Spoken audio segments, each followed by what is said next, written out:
string of lethal carjackings terrorize the Washington, D.C. area. Ballistics reveal that it's the work of a serial killer who tries to run over one victim with his own car. The FBI and police set a clever trap, but the killer insists on a violent shootout.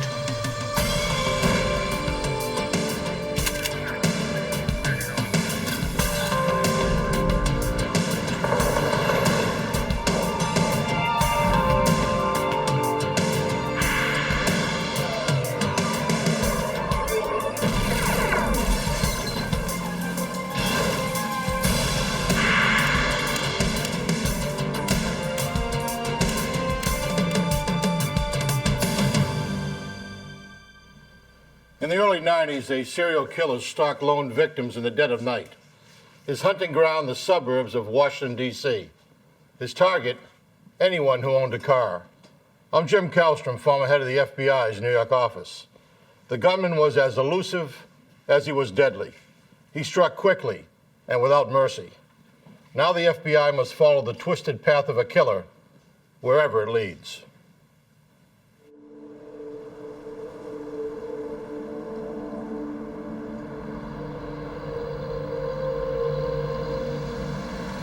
November 13th, 1991. Silver Spring, Maryland, a suburb north of Washington, D.C.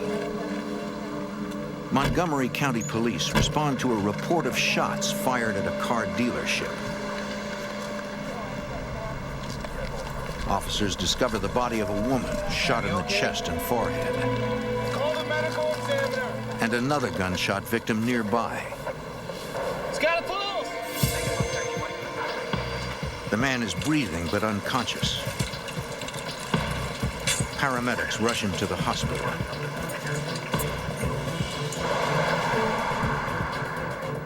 Montgomery County Homicide Detective Ed Day coordinates his department's swift response to the slaying. You saturate the case as fast as you can, work on it as fast as you can, get as much information as fast as you can, and try to resolve it as fast as you can. Unfortunately, the homicides, time is terrible. The more time goes by, the less your odds are that you're going to have a satisfactory conclusion of the investigation. Investigators learn the two victims are janitors. They were cleaning the building that night and would have come outside around 10 p.m. to dump the garbage. The detectives work to determine a motive for the attack. You don't overlook the obvious. You have a shooting like this at a car lot. Is that a possible motive for the killing, the theft of a car? Of course, had representatives from the auto dealer come out, do an inventory. There was no vehicles missing. There was no property missing from the inside of the establishment. Investigators locate the victims' car keys nearby and determine neither of their personal vehicles are missing. Robbery does not seem to be the motive. Nothing was taken. They had money on them. There wasn't a single thing missing. Are you Mr. Escobar's attendant physician? Yes, I am. Tell me about him. With almost no evidence to go on, Detective Day hopes to learn more from the critically wounded man. As you can see, he's intubated. He's also in a coma, and he's just not responding. We do that with any kind of a shooting that's potentially fatal. There's a rule in law that a dying declaration does not have to be corroborated. It's not hearsay because if the person knows he's going to die, he's assumed to be able to be telling the truth. So if you can get a statement from somebody in really serious circumstances, then it's always a very, very powerful piece of evidence. I got to check on you. But the victim dies 9 days later without ever regaining consciousness.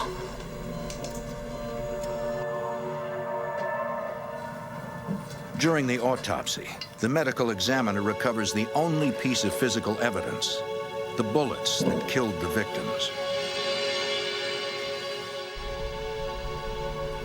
At the Maryland State Police Crime Lab, ballistics expert Joe Capera examines the evidence to determine if there was more than one shooter. there was a microscopic comparison done to determine if these bullets were fired from the same gun. And indeed, as a conclusion to these examinations, I concluded that these bullets were fired from the same gun. Examining the scratch patterns on the bullets, Capera determines the make and model of the murder weapon. I was able to ascertain, first of all, the caliber of the gun, which was a .357, and then through the measurements of the unique land and groove areas, I was able to ascertain that it was a Ruger .357. With no obvious motive for the slayings, detectives explore the victims' personal lives for clues. If you work inside out, you try to find out if these people had any enemies, if there was any triangle, a thwarted lover or something like that. These things take you in 100 different directions, and you just have to take care of one thing at a time. You eliminate something and you move on to the next issue, and you just go from there. Detectives find nothing in the victims' backgrounds that could have led to their murders. Since investigators found the victims' car keys near the bodies, they decide to re-examine the slayings as a failed car theft. With that possible motive in mind, detectives speculate how the crime might have occurred.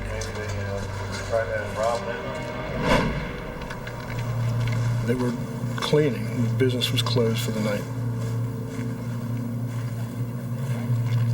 They were taking the trash out. Hey! Nice and easy, just throw me your Detectives suspect the gunman demanded the victim's car keys. keys. Here, it's right here. Don't hurt me, okay? Based on the position of the woman's body relative to her keys, they believe she tried to run. And you have to make the assumption that he lost control of the situation and decided to kill the two of them before he identified what car belonged to them. He escalated an attempt theft into a murder for no good reason.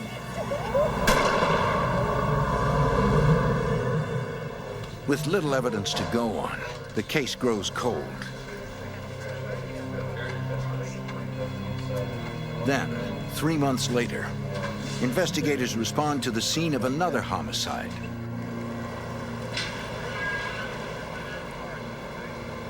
They find the body of psychology professor Dr. Shaheen Hastrudi lying in a parking lot in Bethesda, Maryland. Unable to locate her car, detectives believe she was the victim of a fatal carjacking. Noting the lack of blood spatter evidence near the body, they suspect Hastrudi's assailant shot her while she was still inside her car.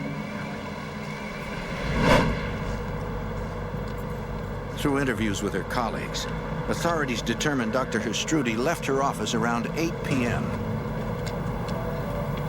She's obviously accosted. At some point gets in her car. Get in the car! Start the car. Start the car.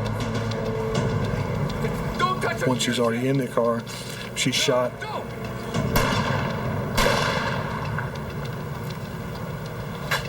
She's taken out of the car, dumped on the lot,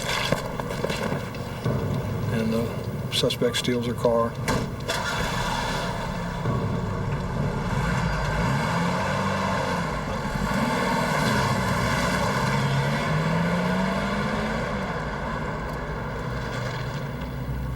Gunshot wound to the head, large caliber, no witnesses. The only solid evidence is a pair of bullets recovered from the victim's body. Investigators send the bullets to the Maryland State Police Crime Lab to compare them with the bullets from the double homicide. It is a match. The two crimes are connected. So we got a couple of crimes here. Homicide detectives begin examining unsolved cases involving similar circumstances. Caliber in the head. Easy. So, it's really low One detective recalls a recent homicide which occurred a month before Hustruti was killed. Very similar to these crimes. That victim was also shot in the head with a large caliber gun. As in the Silver Spring double homicide, responding officers found the victim's keys near his body.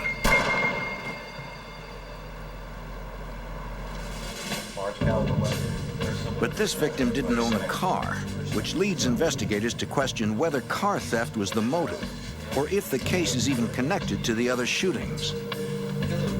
But we said, you know, this is looking like they're definitely linked for some reason. Let's see if we can get some ballistics on it. Let's get some ballistics on it. So authorities locate the bullet from that case and send it to be tested. Ballistics expert Joe Capera compares the bullets from the 4 homicides. I did a cross-comparison examination to the previous bullets. And as a result of that examination, I found out that all the bullets were fired from the same weapon. So we're starting to see a pattern here, guys. We got Investigators have connected the 4 homicides through the ballistic evidence and an apparent car theft motive, but they cannot understand why the killer chose to murder his victims. None of these people were armed.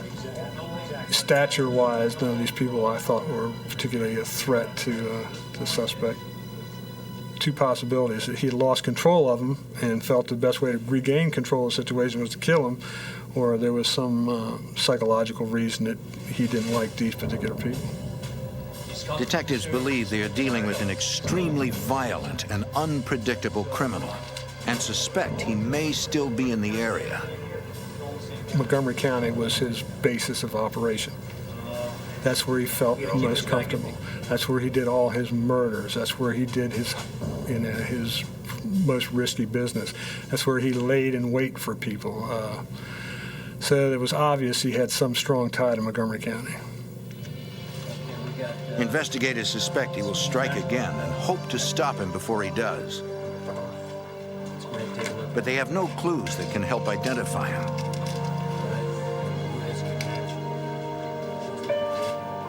These are looking fantastic. And the killer's weapon is the only thing that can connect him to the murders. The best evidence we got is the bullets. And if we can get him and get the gun, then we definitely have a very, very strong case. Now, this one came out of... Authorities don't want to give the killer a reason to destroy his gun, and with it their only evidence. We're going to make another mistake. We're going to move on. So they decide to keep the ballistics match away from the media. Sound good? If we supply the information to the press that all the bullets came from the same gun, be a good likelihood that he would either dispose of the weapon, or he would, in worst case scenario, obtain a different weapon and keep committing the crime.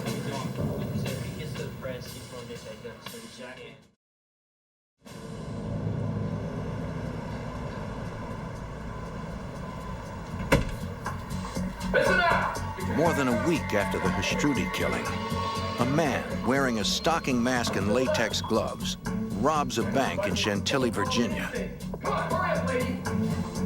The bank's video security system captures his image.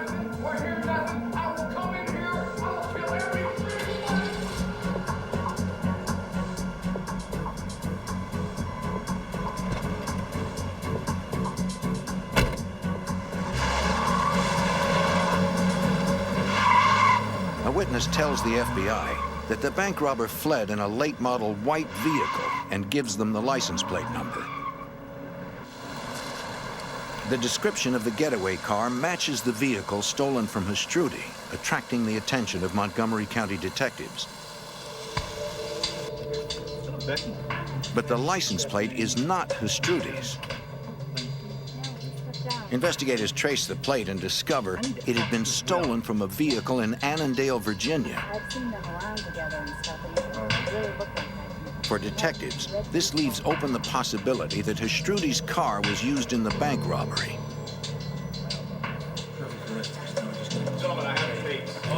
The Montgomery County Task Force, which now includes agents from the FBI, requests copies of the bank's surveillance tapes to learn what they can about the robber. Investigators watch the crime unfold and notice the robber is carrying a revolver of the same make and caliber used in the 4 homicides. They think he could be the killer. The footage is the best lead they have in identifying a suspect, according to FBI Special Agent Robert Coffey. We had a great piece of video that actually showed the individual, the handgun.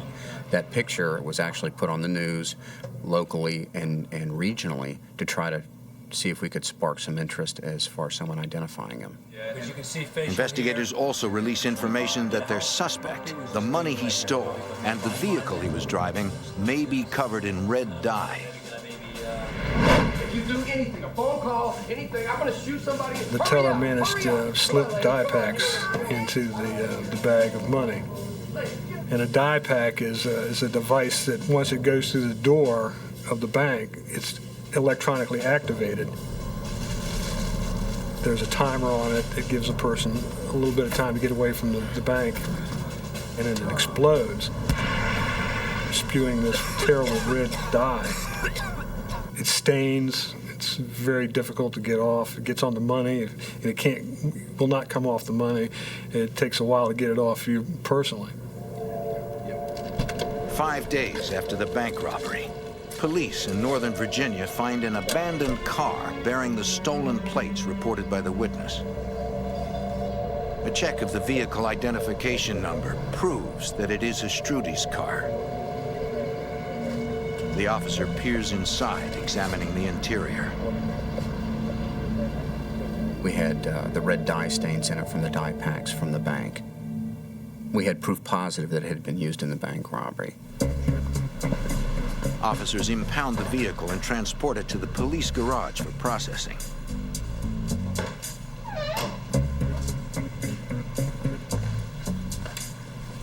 Technicians find bloodstains inside the car and collect samples as evidence. But they do not find anything that can identify the killer. Lab examiners extract DNA from the blood evidence and compare it to Shootist's. It is a match. Finally, investigators are able to look at the various crimes and understand their suspect's overall plan.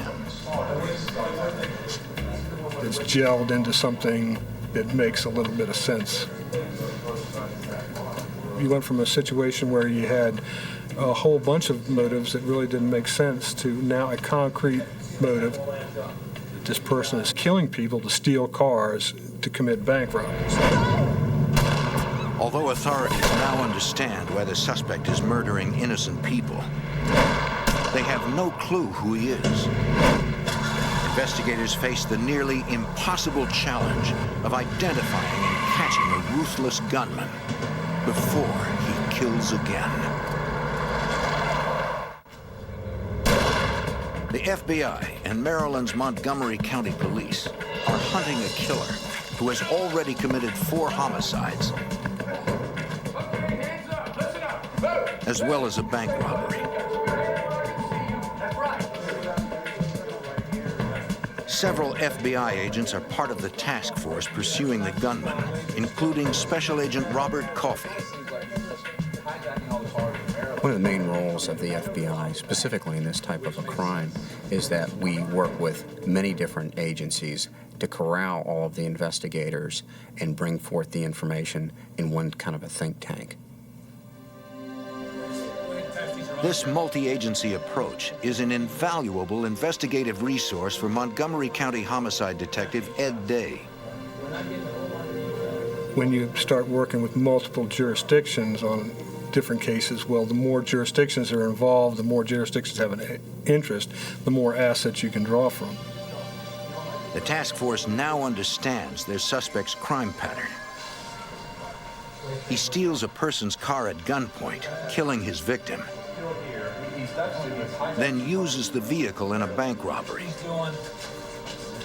Investigators continue to look for past unsolved cases that involved a similar pattern.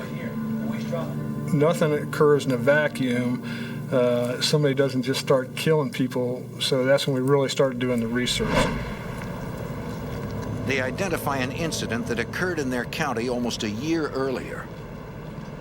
Is this your car? No, it's not my car. Our victim was a maintenance man, an Hispanic male. Give me your keys. He was accosted by a white male carrying a large caliber dark handgun. Where's your car? When the masked gunman asked for the victim's car keys, the man claimed he didn't own a car. Oh, The suspect demanded to know which car belonged to him. He was told to turn around and face away from the suspect, get down on his knees, and put his hand behind his head. where's your car? Where's your car? Our victim at that time felt quite certain that he was going to be executed. Better be your car.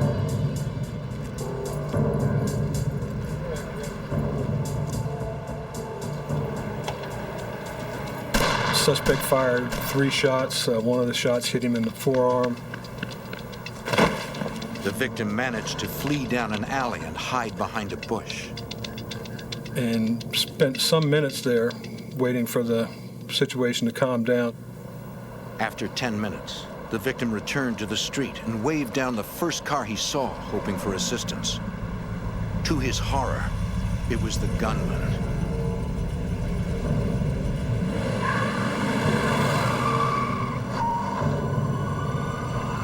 An alert neighbor had called police. The victim's life was spared.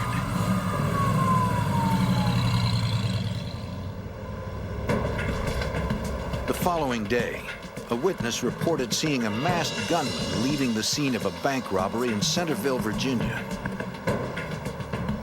Police later recovered the getaway vehicle and determined it was the car stolen from the maintenance man. Investigators examined the evidence gathered at the scene of the carjacking. All they have is a bullet fragment that was lodged in the victim's arm.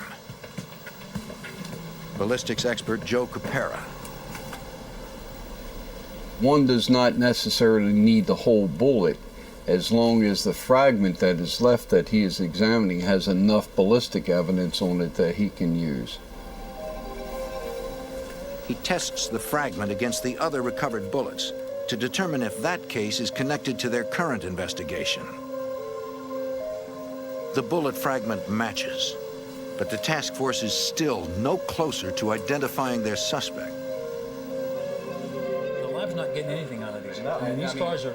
With little hard evidence, investigators study the killer's behavior as exhibited through his actions, searching for clues to his identity. This guy... Authorities examine the newly linked case and determine he is unusually bold and cocky. When the investigators got together and discussed the commitment level of this individual to stay at a crime scene for 10 minutes waiting for a witness to come back, raised our level of concern about the subject himself. He's not in a big hurry.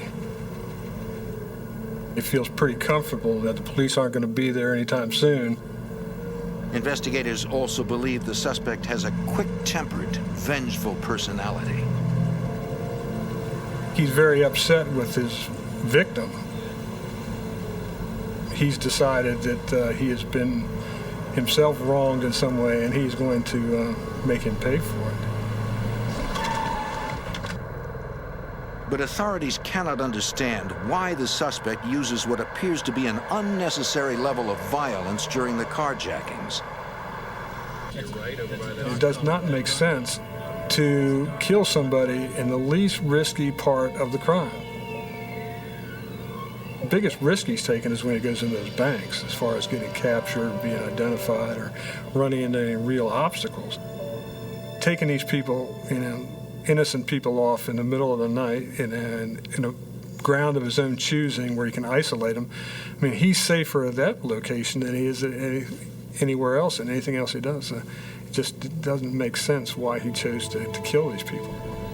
Their suspect is not only dangerously disturbed, but also clever. Yeah, we'll just pull in here.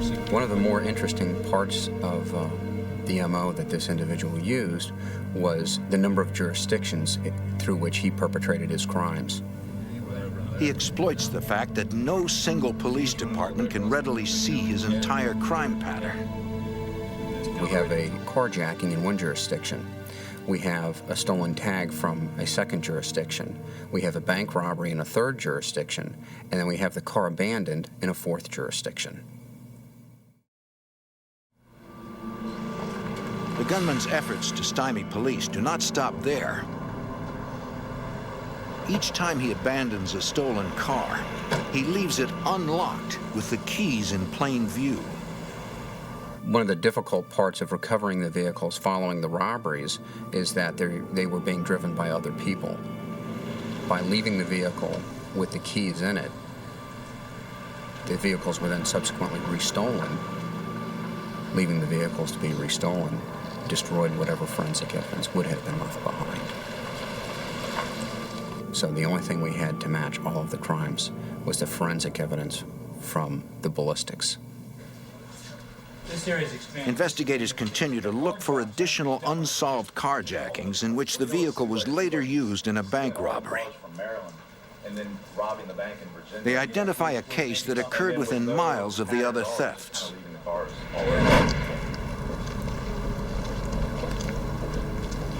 A woman was walking out of a doctor's office and realized that she was being followed. She turned to try to go back to the doctor's office, but was confronted by the individual and then asked for her keys.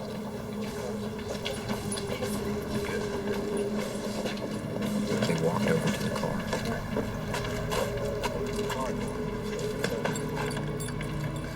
Come on, come on, come on. Start it. Start the car. Start The the gunman car. forced the frightened woman to start her car. And upon starting the vehicle, had her get out and kneel down next to a wall. No. On your knees. Put your hands up. There you go. Upon kneeling down, he had her wait there for a short period of time. She describes it as 30 or 40 seconds passed. Now, if you listen. You have to wonder is how much of that time did he spend thinking about whether or not he was going to shoot her. She was very compliant, did everything she was told to do right when she was told to do it. That might have saved her. The next day, her vehicle was used in a bank robbery. This latest one. The investigators wonder why their suspect allowed this woman to live, yet killed the others.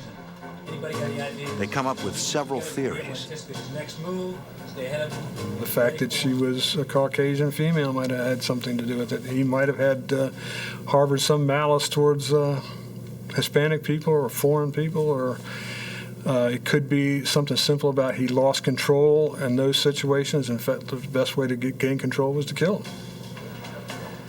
The task force has little to work with, but is determined to go on the offensive. Now we're trying to figure out how can we get ahead of him? How can we be in a position where we can be waiting for him when he does something? Or we can be prepared to mobilize very quickly with the resources necessary to get him. The investigators focus on the one aspect of the suspect's crime pattern that they can anticipate. We could not predict when a carjacking would take place. They were too random. We did, however, know that following the carjacking, we would have a bank robbery. If authorities can only predict which banks he will rob or where he will be traveling, they might have a chance to catch him.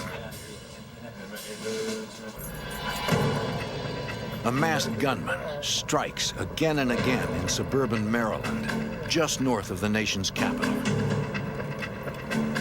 He shoots his victims while stealing their cars.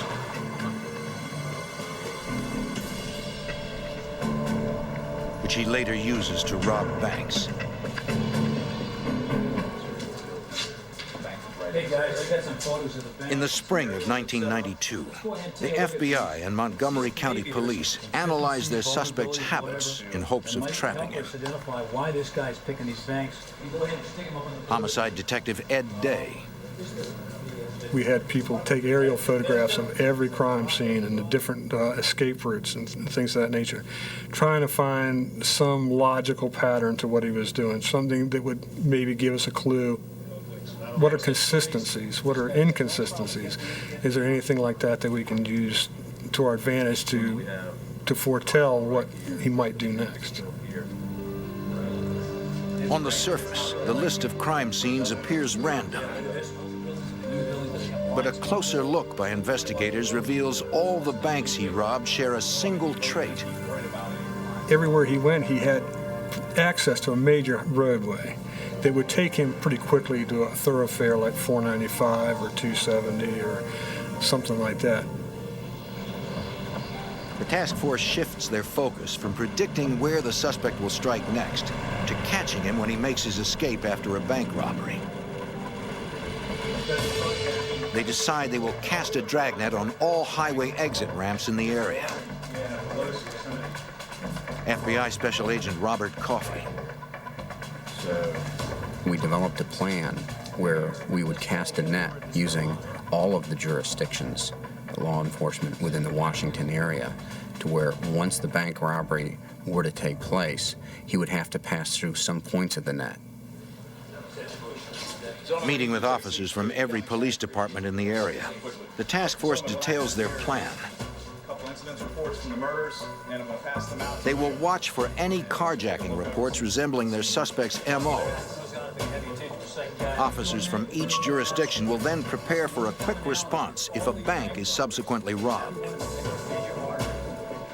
They will immediately stake out pre-assigned highway exit ramps targeting the stolen car. Once he's carjacked the vehicles, we're going to implement the plan. There was enough support at each particular location that he could be followed. We could bring to bear enough additional manpower to make a stop of our choosing and, of course, effect an arrest if we were lucky enough to spot him. Ready to cast their net, investigators wait for the suspect to steal a car. You're all key players in the plan. Let's get them. At 5 a.m. each morning, Special Agent Coffey begins his day by reviewing the reports of all the area car thefts from the night before. He looks for the one that matches their suspect's MO. Take a look at it. If the suspect stole a car, the task force needs to identify it before banks open at 9. Take a look at it. But months pass with no sign of their suspect. Investigators begin to worry that the killer has gone underground and may never be caught. We assume he's obviously stressed at this particular point. He's feeling the heat of the notoriety of what he's done. October 9th, 1992.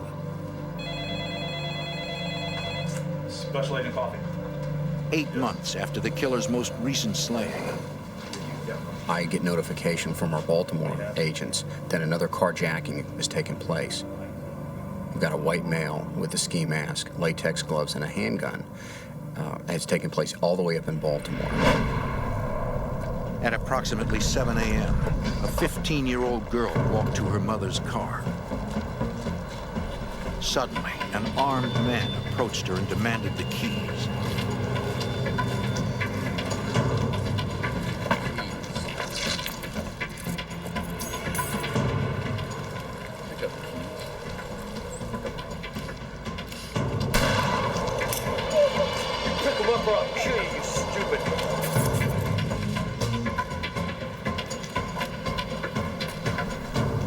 Police officer heard this and came to her aid.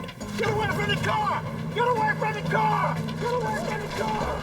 Get away from the car! There was an exchange of gunfire.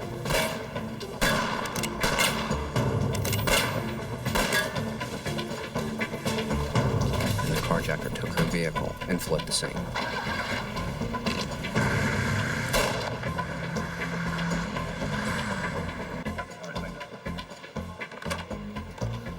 gentlemen, we have our car. It's a black Honda Civic. We were feeling very good because we had very, very fresh information, and we knew he was on the move, and he was in Baltimore and more than likely on the way back here. Carjacker. The task force determines there is no need to wait for a bank robbery. Based on that information, the task force casts the net around the Washington metro area, hoping that he's going to come back through that net. Patrolmen and SWAT units from jurisdictions throughout Maryland, Washington, D.C., and Northern Virginia race to prearranged locations on freeway exit ramps to watch for the stolen car.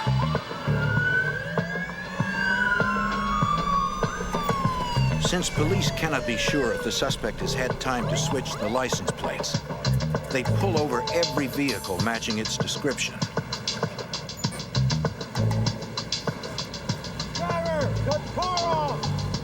Each time, they know they may face a shooter who has already taken 4 lives. Let me see your hands. See your hands. Driver, walk back. Driver, open the door slowly. The FBI and police departments throughout the Washington, D.C. area hunt a suspected killer. They stop every vehicle matching the description of the one they believe he stole an hour earlier. Police pull over dozens of cars, but come up empty. What's going on? You got a girl. As the search continues, 50 miles away in western Maryland, Brunswick police officer Gary Klein is on routine patrol. I observed a small black and color passenger vehicle. I saw that there was no front license plate on it. And as the vehicle passed me, I looked over and observed the driver had a nylon stocking pulled down over his face. Kind of shocked me, and I was like, not really sure what's going on here, but kind of drew my attention real quick. I turned around, caught back up to the car, radioed my dispatchers and the 911 center and requested information on the tag. And the subject in the small black car sped off and wouldn't pull over for me. Then I'm informed by our dispatchers that this subject is wanted for shooting at a Baltimore City officer. The hundreds of officers mobilized in the D.C. area are too far away to assist. Officer Klein is alone against a ruthless killer. The adrenaline's pumping now because I'm pursuing this vehicle, knowing somewhere in there I'm going to have to confront this individual. The speeds that we maintained in some places were 90 mile per hour to a little over 100 mile per hour. Officer Klein chases the suspect from Maryland into Virginia. He was very intent on getting away from me. Dispatcher, we're getting ready to go right on Interstate 71. He just went straight down the middle of the bridge, just forcing people east and westbound out of his way. I had to back off because I didn't want to endanger myself or the innocent people or citizens out on the street, where he was actually able to gain a good bit of distance on me. But once the roadway cleared up a little bit where I could safely get through the vehicles, I was able to catch back up to him. Klein pursues the suspect into West Virginia. Made a right off Route 340, and he went down this small asphalt road, and when he hit that, he was going too fast with the rain and everything and lost control and struck the curb. Stepped out of the vehicle with my weapon drawn, and I seen him kind of lean over in the car towards the passenger seat, and I seen the gun come up inside the car. Officer Klein is concerned about firing his gun in a public place. When you discharge your weapon, you just don't want a round just going out there somewhere, and you could strike somebody innocent. You have a split second to make this decision, and whatever decision you make can affect you for the rest of your life. At that point, he placed the car in reverse and sped backwards quickly towards my cruiser in what I believe was an attempt to ram my car or strike me.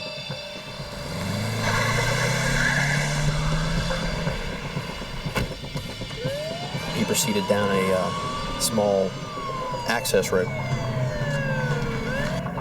And I proceeded after him. He sped into this little dead-end dirt gravel area, and he tried to go behind this bulldozer and wrecked into it. There's nowhere for him to go, and now I have to confront him.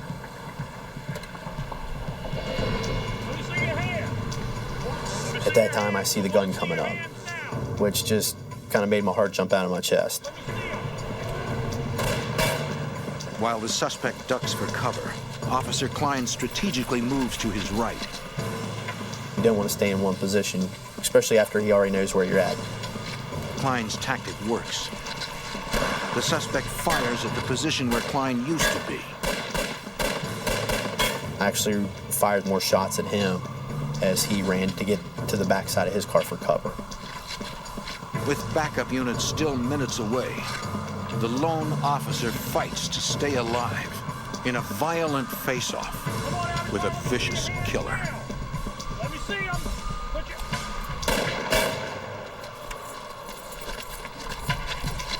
The suspected killer is in a desperate shootout in Harpers Ferry, West Virginia, with lone police officer Gary Klein. I see him start to come up from behind his car through the passenger side window with the gun raised, and he's coming up. I remember firing at him and striking the car, and he ducked down behind the car again. Several seconds passed. He raises back up. You can hear it, the actual sound of the bullet striking the car, the metal, and he ducks back down behind the car again. Finally, backup arrives. When they put their hand on my shoulder and I knew who they were, it was this big relief. Burden was lifted off my shoulders because now I knew I had fellow officers there. Within the next 10 minutes, police officers from several jurisdictions were on the scene. Come out from behind the car. The gunman realizes he is outnumbered. Then the suspect stood up and walked out in front of myself and my cruiser, probably about 15 yards, and put the gun to his head. And I continued to yell at him to drop the gun, to throw the gun on the ground, at which time he told me he wouldn't do that. Listen, hold on a minute. Hold on a minute. West Virginia State Police Corporal John Jeffries begins negotiating with the gunman. We can work through this. Let me help you. The only thing we've got so far. After several minutes of negotiation, the suspect then pulled the nylon stocking up on the top of his head. Still wasn't able to really get a good, clear look at him. The suspect begins to talk. He says he's an unemployed house painter. He said that he was just upset. He had had some relation problems with his girlfriend, that he had done some things he wasn't real happy about, and just all these things had piled up and just troubled him, and he didn't know why he was doing the things he was doing.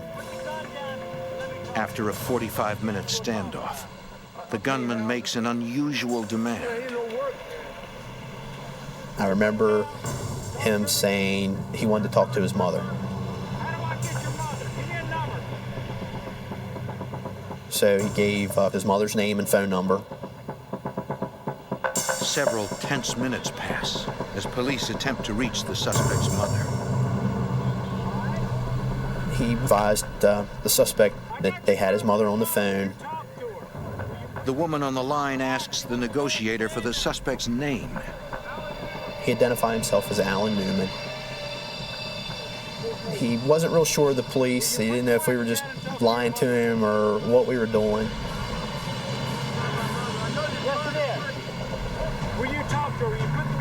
He said, well, ask my mom what my favorite cookie is. I remember Corporal Jeffries saying, your mom said your favorite cookie is chocolate chip. And he started crying. It really shocked me because I thought he was just going to drop the gun and give up. You see the hammer coming back and everything's like slow motion. You see the hammer drop, you're waiting for the gun to go off. And it didn't. Seizing the opportunity, officers rush in and subdue the gunman, ending the standoff. After it was all over and done, very relieved, very appreciative of all of the guys that were there that day. I was able to help to get this person off the street and